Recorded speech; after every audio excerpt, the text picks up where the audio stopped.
여러분 평안하셨습니까? 한 주간 동안 하나님의 은혜가 우리의 마음에 또 우리들 가정 가운데 함께 하신 줄로 믿습니다. 6월 넘어서면서 아무래도 여름 날씨도 왔다가 또 밤에는 또 기온 조금 또 내려갔다가 구름이 꼈다가 전반적으로 기온이 좀 올라가 있긴 하는 것 같습니다. 자, 날씨가 이렇게 변해가는 것처럼 우리의 모든 상황들도 분명히 변해갈 것입니다. 그렇기 때문에 우리가 지금 겪는 여러 가지 일들, 여기가 끝인가 보다, 그렇게 생각하지 마시고 이후에 또 펼쳐질 또 새로운 날들이 어떻게 펼쳐질까 오히려 기대하는 마음으로 함께 기도하며 준비하는 시간이 되시기를 바랍니다. 자, 계속해서 이 면류관 성경대학 9번째 시간입니다. 오늘은 요한복음 4장 말씀의 내용을 중심으로 함께 나누고자 하는데요. 요한복음 4장 하면 아무래도 여러분도 그 얘기 나도 알아 하는 바로 그 얘기입니다. 우물가에 한 여인이 오게 되죠. 물길로. 근데 거기에 예수님이 와서 계시고 예수님이 나에게 물 좀 달라 부탁하고 이 여인은 이제 물을 가지고 예수님과 대화가 시작되는데 결국 뒤에 가면은 물 얘기가 아니라 성령 세례의 이야기, 즉 예배에 대한 이야기로 진행되는 요한복음 4장입니다. 전체를 다 보아야 되긴 하지만은 좀 길지만 그래도 우리 3절부터 14절까지 말씀을 먼저 보고 21절부터 24절까지 말씀을 같이 보려고 합니다. 3절부터 14절 우리 성경 가지신 분들은 같이 봉독해 주시기 바랍니다. 제가 먼저 3절부터 14절 봉독합니다. 유대를 떠나사 다시 갈릴리로 가실새 사마리아를 통과하여야 하겠는지라. 사마리아에 있는 수가라 하는 동네에 이르니 야곱이 그 아들 요셉에게 준 땅이 가깝고 거기 또 야곱의 우물이 있더라. 예수께서 길 가시다가 피곤하여 우물 곁에 그대로 앉으시니 때가 6시쯤 되었더라. 사마리아 여자 한 사람이 물을 기르러 왔음에 예수께서 물을 좀 달라 하시니 이는 제자들이 먹을 것을 사러 그 동네에 들어갔음이로라.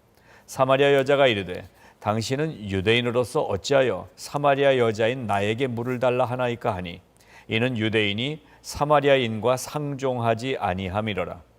예수께서 대답하여 이르시되 네가 만일 하나님의 선물과 또 내게 물 좀 달라 하는 이가 누구인 줄 알았더라면 내가 그에게 구하였을 것이고 그가 생수를 내게 주었으리라. 여자가 이르되 주여 물 기를 그릇도 없고 이 우물은 깊은데 어디서 당신이 그 생수를 얻겠사옵나이까?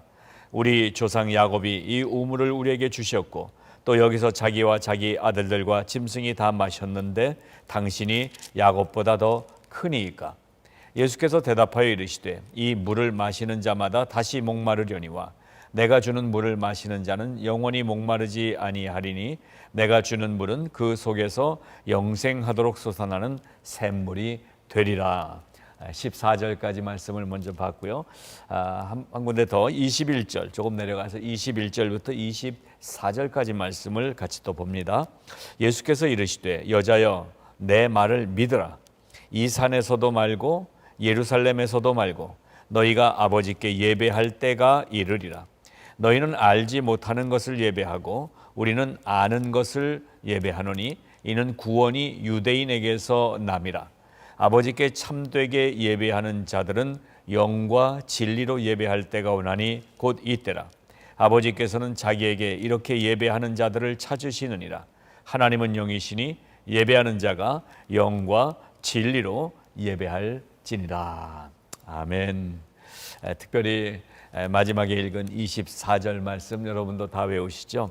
저도 오랫동안 이전에 개역 성경으로 외우다 보니까 하나님은 영이시니 예배하는 자가 신령과 진정으로 예배할지니라 이렇게 외웠었는데요. 이 개역 개정 성경에 보게 되면 단어가 조금 바뀌었죠. 성령을 얘기하는 영과 진리로 이렇게 되어 있습니다. 자, 오늘 그러니까 이제 물 얘기로 시작을 하는데 물 얘기와 함께 지금 얘기가 나눠지는 분위기를 보고 또 결과를 뒤에 봤을 때 이것은 그냥 물 마시는 얘기가 아니라 물이 상징하는 이 생명에 대한 이야기고 진짜 생명, 이 세상에서 살다가 뭐 코로나 걸려서 죽든 뭐 암이 걸려서 죽든 교통사고로 죽든 끝나버리는 육체의 생명이 아니라 영원한 생명, 영생의 생명까지 보여주고 있는 본문 말씀이고요. 그러한 영의 생명을 가진 사람이 그리스도인인데, 그리스도인은 하나님께 예배를 드리는 사람이에요. 근데 예배를 어떻게 드려야 됩니까? 성령과 진리로 예배해야 된다. 이것이 오늘 전체적인 이야기의 구도가 되겠습니다. 오늘 이 말씀 나누기 시작하면서 찬양 하나 꼭 여러분과 부르고 싶어진 마음이 있어요. 우물가의 여인처럼 난 구했네, 헛되고 헛된 것들을. 그때 주님 하신 말씀, 내게로 와 생수를 마셔라. 오 주님 채우소서, 나의 잔을 높이 듭니다. 하늘 양식 내게 내려주소서, 넘치도록 채워주소서. 다 아시죠? 한 70년대부터 우리 한국교회에서 많이 불렀습니다. 바로 이 가사가 오늘 본문의 이야기입니다. 그래서 차근차근 우리 한번 살펴가 보겠습니다. 자, 그 운물이 나옵니다. 한 운물에서부터 사건이 시작됩니다. 저는 이걸 이렇게 보면서 그렇지, 우리도 살아가면서 어떤 장소에 갔을 때 어떤 사람을 만나기도 하고 뭐 이런 일들이 있잖아요. 그래서 살면서 이 장소 어디에 가 있는가 하는 건 참 중요한 거구나, 이런 생각을 더 해보게 됐습니다. 이 여인이 이 운물에 물길러 나오지 않았으면 예수님과 만날 수가 없었을 텐데 운물에 물길러 나오게 됐어요. 이게 은혜라는 것입니다. 은혜예요. 이 여인이 예수님을 만나려고 생각하지 못하고 나왔거든요. 또 그 만난 예수님이 그냥 물 얘기 나누다가 헤어질 그러한 그냥 스쳐 지나가는 나그네가 아니라 영원한 생명을 주는 예수 그리스도였다는 사실이 중요하지 않습니까? 그래서 우리가 예수를 믿고 있다라는 이것은 하나님의 전적인 은혜. 어떻게 우리가 이 세상에 왔습니까? 태어나 보니까 어느 부모님, 어느 가정 속에 나와 있는 거예요. 그렇게 살아가는 이 인생이 어느 날 물길로 이제 나오게 되는데, 여기서 예수 그리스도를 만나는 사건이 생기게 됐던 거죠. 어떤 분은 중학생 때, 어떤 분은 고등학생 때, 어떤 분은 인생을 다 살고 마지막 이제 숨이 끊어지기 얼마 전에 예수님을 만납니다. 중요한 것은 만남입니다. 예수님을 만나는 게 중요한 거예요. 일찍 만나면 더 감사하겠죠. 그러나 일찍 만나지 못하더라도 이 인생, 육체 속에 갇혀있는 인생 사는 동안 육체를 넘어선 영원한 생명의 주인이신 예수님을 만나는 것이야말로 가장 복된 은혜라는 말씀인 것입니다. 그래서 여러분, 운물가로 오늘 우리가 나가 보겠습니다. 이 여인은 이 운물가에서 어떤 일을 만나게 됐는가? 자, 3절부터 우리가 읽었는데 유대를 떠나서 다시 갈릴리로 가셨다라고 되어 있어요. 유대와 갈릴리, 유대를 떠나서 갈릴리로 가시는데 사마리아라는 동네는 유대와 갈릴리 중간 지역에, 즉 통과하는 지역이에요. 그러니까 이 사마리아를 통과하게 됐습니다. 사마리아 읍내에 들어갔는데 거기에 마을 공동 운물인지 이 운물이 있었어요. 수가라는 지역에, 그래서 수가성의 운물이다 이렇게 얘기를 하잖아요. 거기서 운물이 나오니까 예수님이 좀 쉬었다 가자 하고 이제 잠시 앉으셨어요. 자, 예수님은 늘 12 제자들과 같이 다니셨는데 여기는 왜 혼자 계실까요? 아까 성경 읽을 때 자세히 읽으신 분들은 아실 거예요. 제자들은 뭐 사러 시내로 들어간 거예요. 그래서 예수님 혼자 지금 운물가에 앉아 계십니다. 자, 근데 이 운물의 이름이 수가라는 동네에 이르니 야곱이 그 아들 요셉에게 준 야곱의 운물이 있더라. 이 운물의 이름이 있는데 야곱의 운물이라는 거예요. 야곱의 운물. 옛날에 우리 시골에도 그렇지 않습니까? 동네에 우물이 있는데 우리 박첨지댁 우물 뭐 이렇게 부르기도 하고 뭐 김진사댁 우물이다 이렇게 불렀어요. 그분들 다 돌아가셨어도 그 우물 이름을 그렇게 불렀던 것이 우리 한국에도 있었죠. 바로 이 야곱의 우물은 Jacob's well 이렇게 되어 있습니다. 즉, 이 야곱의 우물은 야곱이 요셉에게 준 우물이다. 그리고 창세기나 출애굽기, 레위기, 민수기, 신명기 우리가 쭉 읽어오다 보면은 이 우물 이야기가 한참 나오지 않습니까? 그 우물은 한 부족이 거처할 수 있는 생명의 근원이 되는 곳이에요. 그래서 이삭 같은 경우는 우물을 팠다가 또 달라 그러면 거기 사람들이 달라 그러면 그냥 싸우지 않고 내어지고, 또 다른 데 가서 우물을 팠다가 그거 우물 우리 거다라고 얘기하면 또 그냥 싸우지 않고 내주고. 그래서 이삭은 참 순종의 사람이고 참 온유한 사람이었던 것 같아요. 어쨌든 이 당시 시대의 우물이라는 것은 지금으로서는 생명의 터가 되는 것입니다. 자, 그 우물에서 이제 사건이 진행됩니다. 결론적으로 이 우물에 대해서 여러분이 생각해 두고 계실 것은, 물은 세례하고 연결되지요. 우리가 이렇게 연결을 해서 생각을 해봅니다. 근데 이 우물물은 세례하고도 상징이 됩니다. 세례를 받을 때, 또 침례를 여러분 침례교에서 받으실 때 물속에 잠기거나 아니면 머리에 손을 얹고 세례를 베풀게 되죠. 뭘로 합니까? 물로 하는 거거든요. 그래서 여기서 이제 물이라는 우물이라는 장소는 지금 세례는 무엇입니까? 죄 씻김을 받고 하나님을 영접하고 만나는 사건이란 말이에요. 그러니까 이 우물과 이 영적인 사건이 지금 잘 우리에게 볼 수 있도록 보여주고 있습니다. 자, 사마리아 여인이 예수님을 만나게 된 이 장소는, 그래서 우리가 어떻게 이해를 하고 이 본문을 읽어 나가야 되냐 하면, 이전의 삶이 변하여 새 사람 되는 사마리아 여인이에요. 예수 그리스도를 믿는 그리스도인이 된다는 것은 이전의 삶에서 모든 죄악이 씻김 받고 새로운 사람이 되는 거예요. 그런즉 이전 것은 지나갔으니 보라 새 것이 되는 바로 그 사건이에요. 그러니까 오늘 이 우물가에서 예수님이 앉아 계신데 이 한 여인이 물 길러 나왔다 만나는 이 사건은 이 한 여인에게 있어서는 인생의 가장 정점의 자리에 서게 된 것입니다. 이전의 삶, 이제 그 다음에 얘기가 우리가 볼 텐데요. 이전에 참 희한하게 살았던 여인이에요. 근데 그 여인이 변하는 이야기입니다. 무엇입니까? 세례는 이전의 삶을 이제는 다 씻어내 보내고 샘물이신 예수 그리스도의 그 목마르지 않는 물을 먹고 사는 것이 된다라는 것을 보여주고 있습니다. 자, 그래서 이 우물 얘기를 잠시 더 해보겠습니다. 그 당시에 이 야곱의 우물은요, 특별한 우물이었어요. 야곱이 우물을 잘 팠지 않았습니까?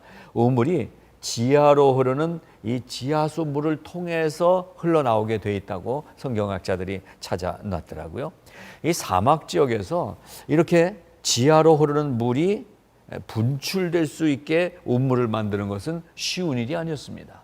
그리고 이 우물가에서 이 물이 밑에서부터 길어 올리는데, 이 사막지대, 이 캘리포니아하고 비슷한 거죠. 바로 이 밑에 흘러가는 지하에 있는 물을 끌어올려서 지금 나오는 우물이란 말이에요. 근데 이 우물이 조상 야곱이 팠던 우물이었고 아주 깊이 팠었고 그리고 맛도 좋았다라고 기록이 돼 있더라고요. 자, 이 깊은 우물에서 물을 기르려면 어떻게 합니까? 아마 젊은 분들은 그 우물 어떻게 하는지 잘 모를 텐데 뭐 다들 아실 거예요. 긴 줄을 해가지고 쭉 내려서 물을 퍼서 끌어올리게 되는 거죠. 그러니까 우물이 얕으면 물 깃는 건 편해요. 조금 당기면 되니까. 근데 그만큼 물이 순수하지가 못할 가능성이 많죠. 그런데 이 야곱의 우물은 깊이 팠다고 그랬어요. 깊은 곳에서 이 물을 길어내고 있습니다. 자, 이 여인이 잠시 후 우리가 보겠지만 참 고단한 인생을 살고 있었어요. 고단한 인생을 살고 있었는데 그래도 밥도 해 먹어야 되겠고 뭐 씻기도 해야 되고 이러니까 물을 길러 나올 수밖에 없었는데 우리가 아는 대로 삶이 이렇게 좀 내놓을 만한 자랑스러운 삶이 아니니까 될 수 있으면 동네 사람 만나고 싶지도 않았을 거다라는 거예요. 그래서 아무도 잘 나오지 않는 이 대낮에 더운 때 물을 길러 나왔다는 거죠. 근데 와 보니까 이 물이 깊기에 쉽지 않은 물이었어요. 깊기 때문에 힘이 들어가는 물깃기였습니다. 자, 그 우물 좀 서두에서 길게 말씀드렸습니다만은 그 우물, 야곱의 우물이 오늘 우리에게도 동일하게 말씀해 주십니다. 예배라는 것을 지금 가르쳐 주시기 위해서 우물가의 이야기가 진행됐습니다. 자, 이제 여기서 예수님과 만났어요. 사마리아 여인과 예수님이 만났어요. 만나서 대화하는 부분을 한번 7절부터 보시기 바랍니다. 사마리아 여자 한 사람이 물을 길러 왔음에 예수께서 물을 좀 달라 하시니 그랬어요. 물을 좀 달라. 말을 누가 걸었습니까? 여인이 먼저 말 건 게 아니라 예수님이 말을 거셨어요. 물 좀 주시오. 물 한 모금만 주시오. 라고 예수님이 말을 걸어오십니다. 저는 문학적으로 이걸 좀 묵상을 해보는데요. 너무나 좋더라고요. 예수님이 언제나 먼저 말 걸어주시는 거예요. 예수님이 나에게 찾아오시는 거예요. 우리가 고단하고 힘들고 그럴 때 교회에서 기도하라고 얘기하지 않습니까? 기도해야 돼요. 그런데 우리가 기도하기 전부터도 예수님은 우리가 입을 열기를 기다리고 계시는 거예요. 그래서 입을 열 수 있는, 답을 할 수 있는 질문을 우리에게 주시는 것 같아요. 어려울 때 여러분 어떻게 기도하십니까? 하나님께 왜 이러십니까? 도대체 왜 나는 왜 계속 이렇습니까? 항의도 하고 막 이러는데요. 그게 작업하시는 것 같아요. 이제 하나님이 우리에게 말씀하시기 위해서 우리로 하여금 뭔가 막 질문하고 말할 이런 마음의 요동을 만들어 주시는 게 아닌가 생각을 합니다. 자, 물을 좀 달라라고 얘기하시는 예수님의 속마음을 좀 더 깊이 찾아보겠습니다. 무엇입니까? 이 한 여인이, 가냘픈 여인이, 속상하고 힘든 삶을 사는 여인이 그 힘든 깊이 내려서 끌어올려야 되는 어려운 물을 길러 왔는데 예수님이 그 어렵게 길어온 물을 나 좀 달라라고 얘기하고 계시다는 거예요. 이건 무슨 의미가 있을까요? 그냥 묵상을 해보게 됩니다.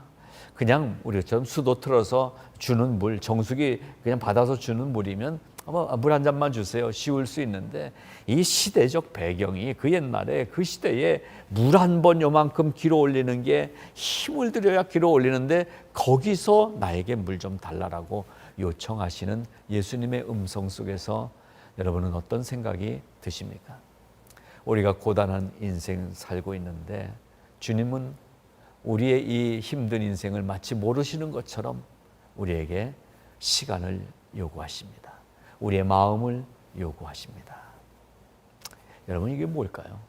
예수님은 이 사마리아 여인을 구원하고 인생을 바꿔주고 생명의 영생을 주고 싶으셨던 거예요. 그래서 이 말을 걸었어요.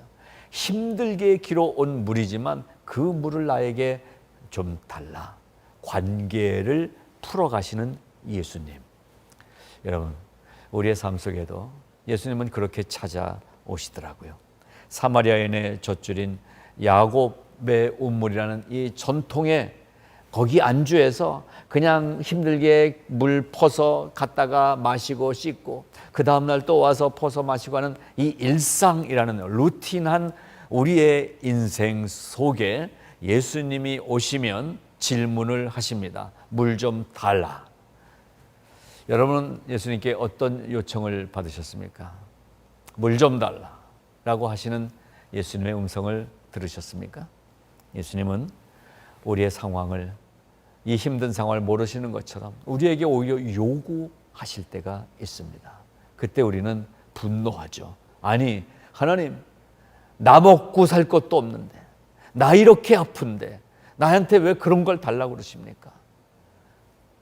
주님은 우리를 사랑하시기 때문에 관계를 통해서 이 한 사람이 예수님과 대화를 나누기를 원하고 계시다는 것을 보게 됩니다. 그래서 예수님이 이 물을 좀 달라라고 말씀하시면서 이제 10절에 예수님의 말씀이 나오죠. 그 사이에 사마리아 여자가 뭐라고 대꾸하냐 하면, 아니 당신 유대인인데 유대인들은 우리 이 사마리아 지역 사람들을 무시하고 사람처럼 상종을 안 하는데 어떻게 나에게 사마리아 여자인 거 알면서 말을 거십니까?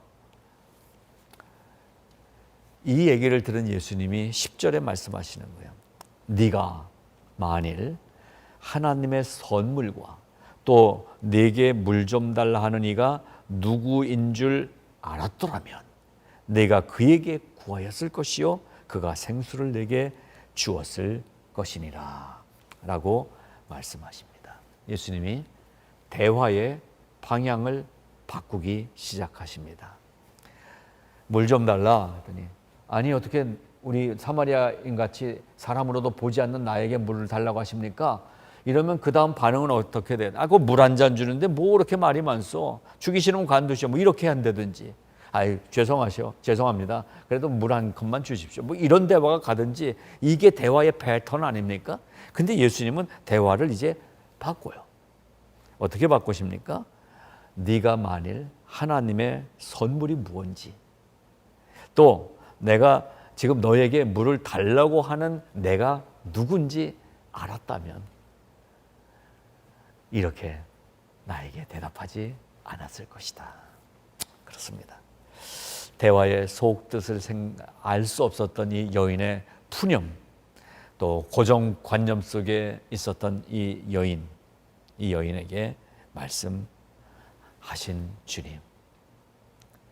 예수님이 대화를 바꾸니까 여인의 대답과 질문이 달라지잖아요. 11절 12절에 어떻게 질문합니까? 그럼 물 기를 데가 딴 데 없는데 어떻게 이 깊은 데서 생수를 얻을 수 있겠느냐? 이게 11절의 질문이고요.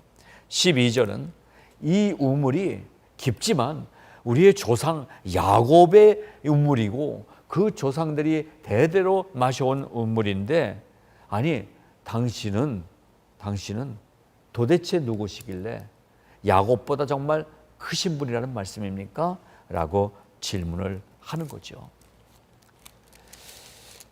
이 우물에서 우리가 물을 길어 마시는 건데 당신은 왜 딴소리를 자꾸 하시려고 합니까?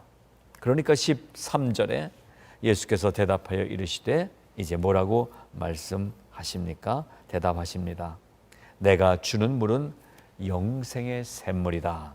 11절, 14절, 그리고 15절에 여기로 물길로 오지 않게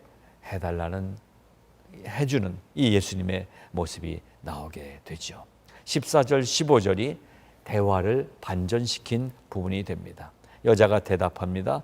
주여, 그러한 물이 있다면 한 번 길어가서 다시 내일 물길로 이 떼약볕에 힘들게 오지 않아도 될 그 물을, 그리고 한 번 마시면 목마르지 않을 그 물을, 여기 물길로 오지 않아도 될 그 물을 나도 마시고 싶은데 어떻게 해야 그 물을 마실 수 있습니까?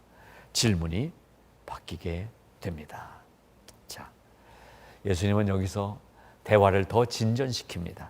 16절부터 대화가요 확 바뀌어요. 분위기가. 뭐라고 이해하십니까? 이르시되 가서 네 남편을 데려오라. 아니 지금 물 얘기하다가, 그리고 왜 갑자기 나하고 얘기하다가 왜 우리 남편 데리고 오라는 거예요? 이해가 안 되는 대화를 예수님이 또 펼치십니다. 근데 여기서요, 이 여인 우리가 알잖아요. 어떤 여인인지. 남편이 한 명이 아니었어요. 한 명, 두 명, 세 명. 그러니까 이 여인에게 있어서 남편은 이 여인의 인생에 있어서 아킬레스건과 같은 거죠. 건드리기만 하면 아픈 거. 거의 생각만 해도 아픈 부분이 남편이라는 단어예요. 그러니까 17절에 뭐라고 대답합니까? 이르시되 나는 남편이 없나이다. 남편이 없나이다. 그랬어요. 여러분, 근데 뒤에 보면 알지만 남편이 있었습니까? 없었습니까? 지금도 남편이 있긴 있거든요. 근데 왜 남편이 없습니다 라고 얘기를 합니까? 조금 거짓말을 했어요. 근데요, 여기 중요한 부분이 있습니다. 18절에 너에게 남편 5이 있었고 지금 있는 자도 내 남편이 아니니, 이렇게 돼 있잖아요. 이전에 벌써 5번 남편이 있었던 거 아시는 예수님, 그리고 지금 있는 남편도 네 남편이 아니다. 이건 뭐예요? 지금 남편 너 있지 않냐, 이거 아니에요? 그러면 그 다음에 어떻게 말이 이어져야 돼요? 너 거짓말했구나, 이렇게 해야 되는데, 여러분 들어보세요. 18절 너에게 남편 5이 있었고 지금 있는 자도 네 남편이 아니니 네 말이 참되도다. 여러분 이거 이해가 되세요? 이거 생각하고 읽으셨나 모르겠어요. 거짓말했는데 예수님이 참되다라고 얘기해 줘요. 네가 한 말이 맞다라고 얘기해 주세요. 여러분, 여기에 성경의 비밀이 있습니다. 이 여인은요, 이전에 남편들 5명이 있었어요. 지금 사는 남편이 또 하나 있어요. 기둥서방인지 아니면 뭐 어떻게 오다 가다 만난 남편인지 누가 소개했는지 지금 남편이 현실적으로 있어요. 근데 이 여자가 나는 남편이 없습니다 라고 얘기한 이 부분에 대해서 예수님이 참되구나, 거짓말을 하지 않았구나 라고 얘기해 주시는 것은요, 무슨 뜻입니까? 이 여인의 마음속에 아킬레스건이 건드려졌어요. 남편 얘기만 나오면 예수님께 남편 얘기하지 말라고요, 신경질을 낼 수도 있었던 이 상황인데, 이 여인의 마음이 벌써 이미 예수님에게로 동화되고 있는 이 흐름의 분위기를 저는 느낄 수가 있더라고요. 어떻게 바뀌어갑니까? 이 여인이 전에 있었던 5명의 남편, 그리고 지금 있는 남편도 지금 어렴풋이 말씀해 주시는 그 영생이라는 것과는 연결이 되지 않는 남자들이란 말이에요. 그러니까 뭔가 영생을, 이 남자가 나에게 영생을 줄 수 없는 남편들이었다. 이 세상 사람들이었다. 그래서 뭐라고 대답한 거예요?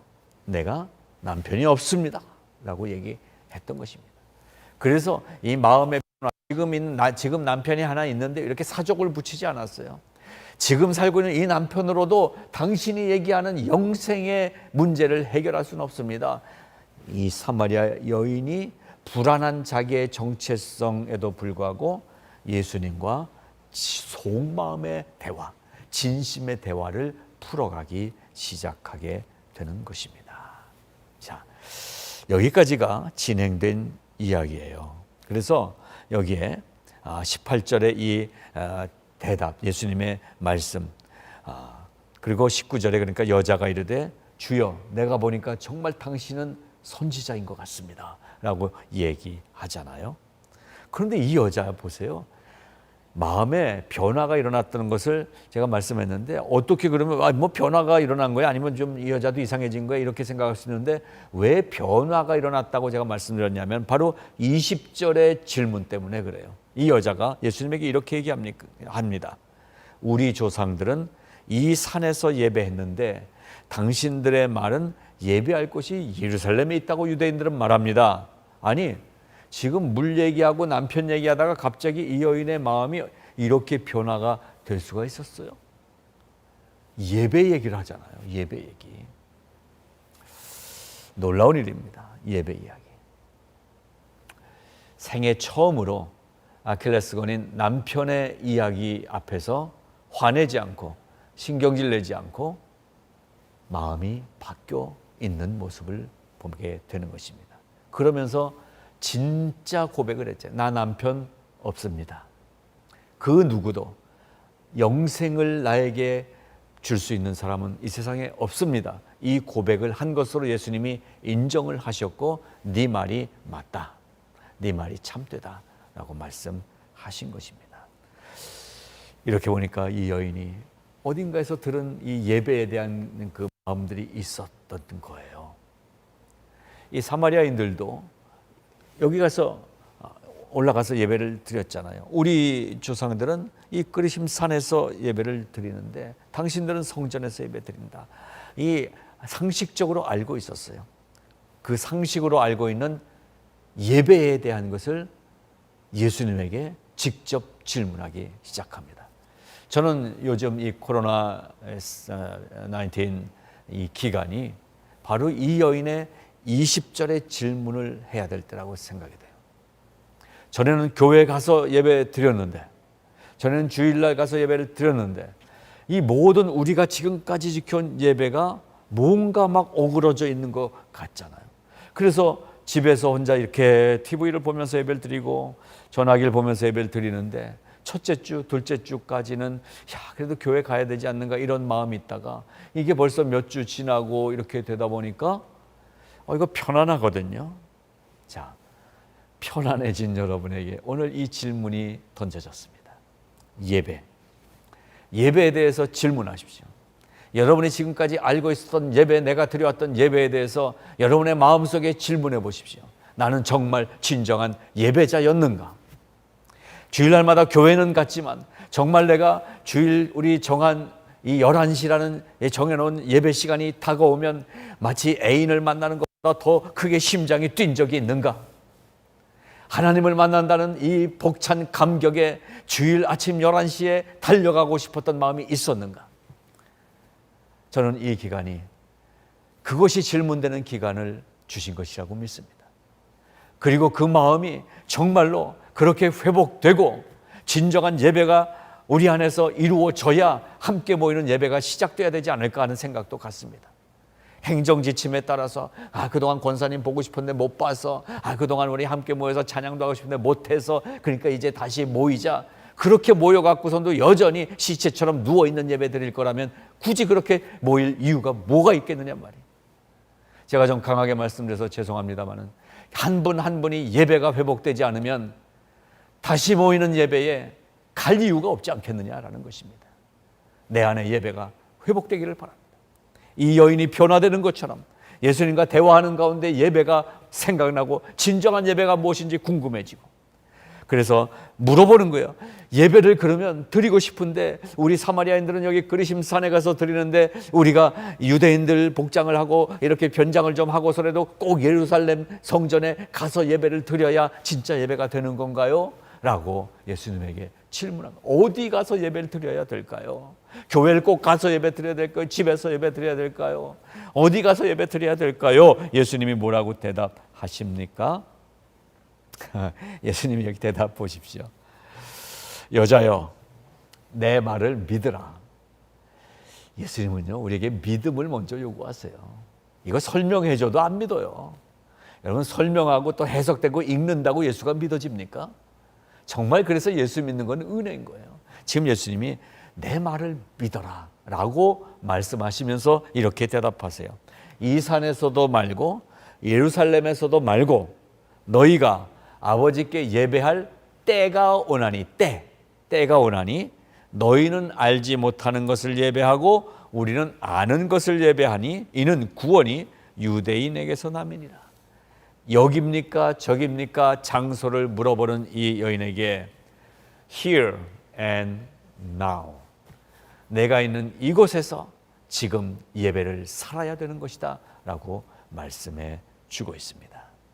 그리고 이어지는 말씀이 그 유명한 하나님은 영이시니 예배하는 자가 영과 진리로 예배할지니라, 이 말씀인 거예요. 그래서 이 말씀을 조금 더 설명을 드리겠습니다. 영과 진리로 예배한다. 무엇입니까? 영과 진리로.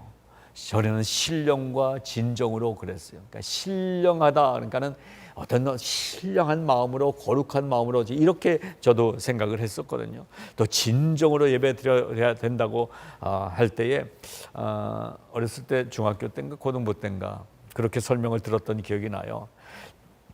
정한수 떠놓고 기도하는 옛날 우리 할머니의 정성, 그러한 정성처럼 기도해야 된다라고 배웠댔어요. 물론 부분적으로 맞습니다. 그러나 이 말의 원뜻은 뭐냐 하면요, 신령으로 드리라고 하는 말은 푸뉴마, 성령으로 예배 드리라는 말씀이고요. 그리고 진정으로가 지금 진리로라고 개역개정에는 이렇게 잘 됐습니다만은, 진정으로는 성심을 다해서 잘 준비해서 목욕 재개해서 예배 드리라는 부분적인 뜻의 말씀이 아니라 알레the이아라는 말씀이에요. 진리로 예배를 드리라는 거예요. 여러분, 무슬림들도 알라 신을 경배하면서 예배를 드리잖아요. 그들의 예배는 웅장하고요. 예배가 정말 시간만 되면 줄 5열을 딱 맞춰서 어디에서든지 엎드려서 절하는 그들의 형식이 있잖아요. 근데요, 뭐가 없어요? 알레테이아, 진리가 없어요. 알라가 진리가 아니잖아요. 예배는 단어를 예배라고 쓴다고 할지라도 정말로 성령이 함께 하시는 예배, 진리이신 예수님과 함께하는 예배가 돼야 예배다라는 것을 예수님이 말씀해 주고 계신 것입니다.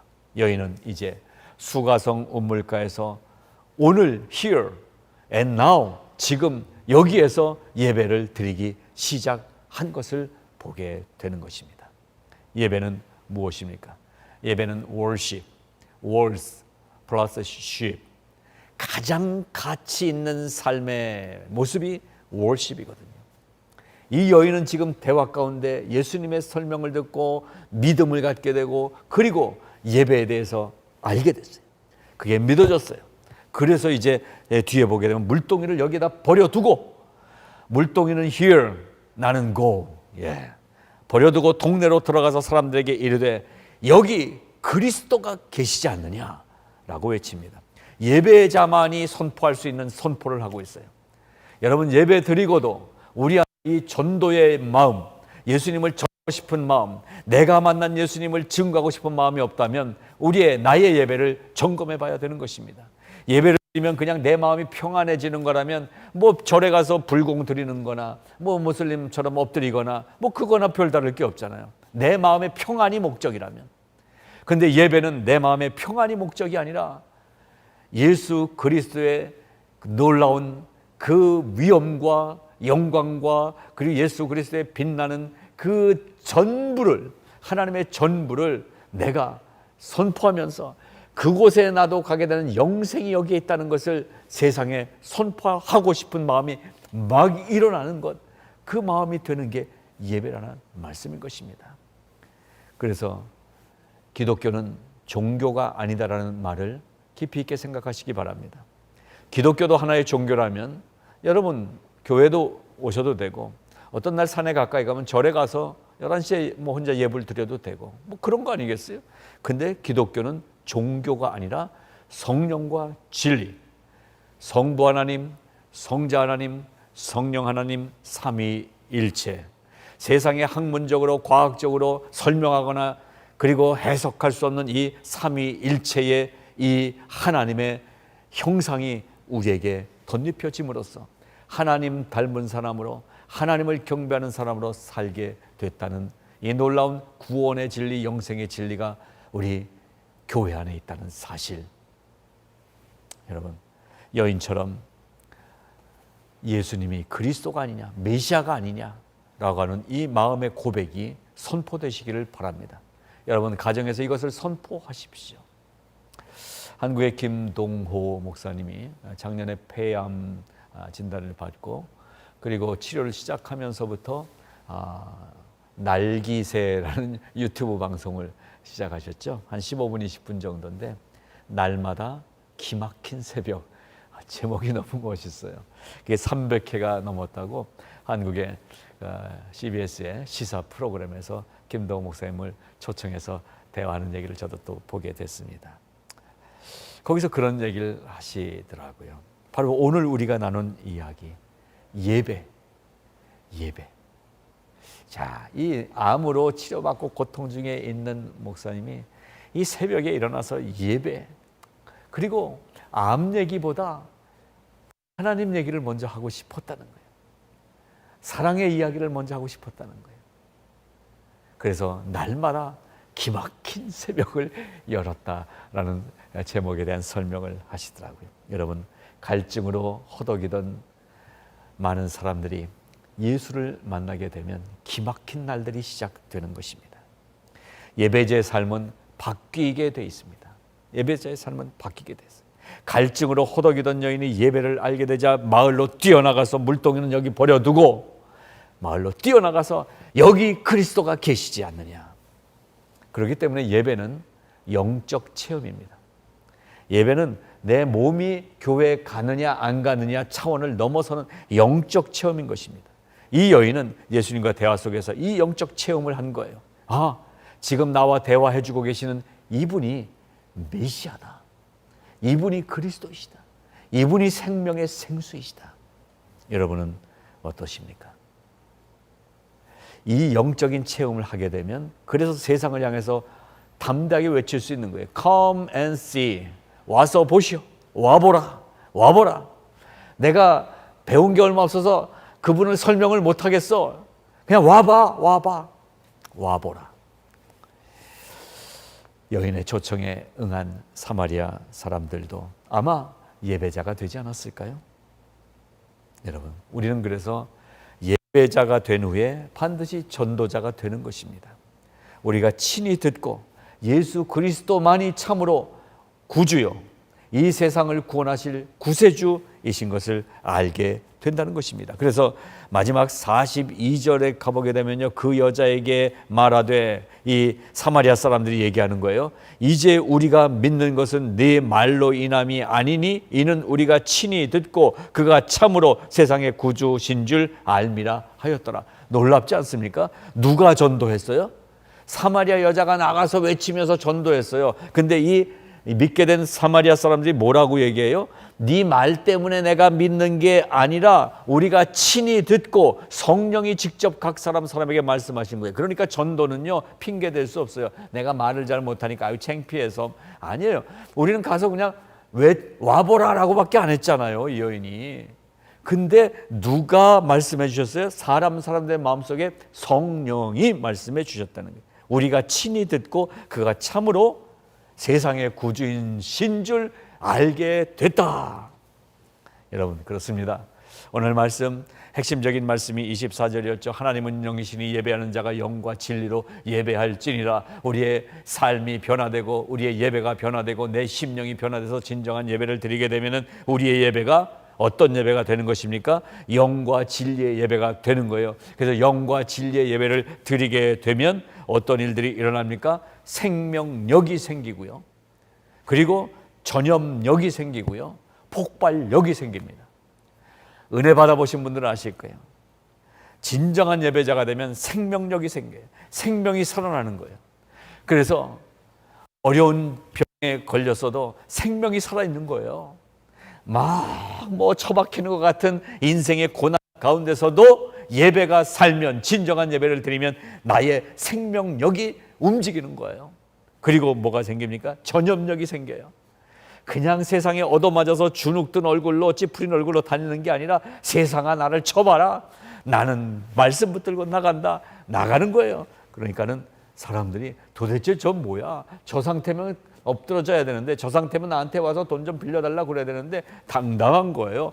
뭐가 전염돼요? 예수 그리스도가 우리에게 주신 평화의 능력이 우리 안에서 보여지는 거예요. 전염력이 있어요. 그리고 폭발합니다. 믿음은 폭발해요. 여러분, 예수님 언제 만나셨어요? 정말 예수님 만나면요, 심장이 폭발할 것 같더라고요. 저야 뭐 태어나면서부터 예수를 믿는 가정에서 태어나서 뭐 교회에서 쭉 자랐지만은요, 제가 개인적으로 예수님을 만나기 전까지는 그냥 좋은 곳이었어요. 좋아요. 너무나 그냥 가기만 해도 좋아요. 그냥 내가 좋은. 근데 여러분은 어떠십니까? 그냥 교회 가는 게 내가 좋은 겁니까? 필요하죠. 중요하죠. 근데요, 정말 살아계신 예수님을 구세주로 만나게 되면 심장이 폭발할 것 같아요.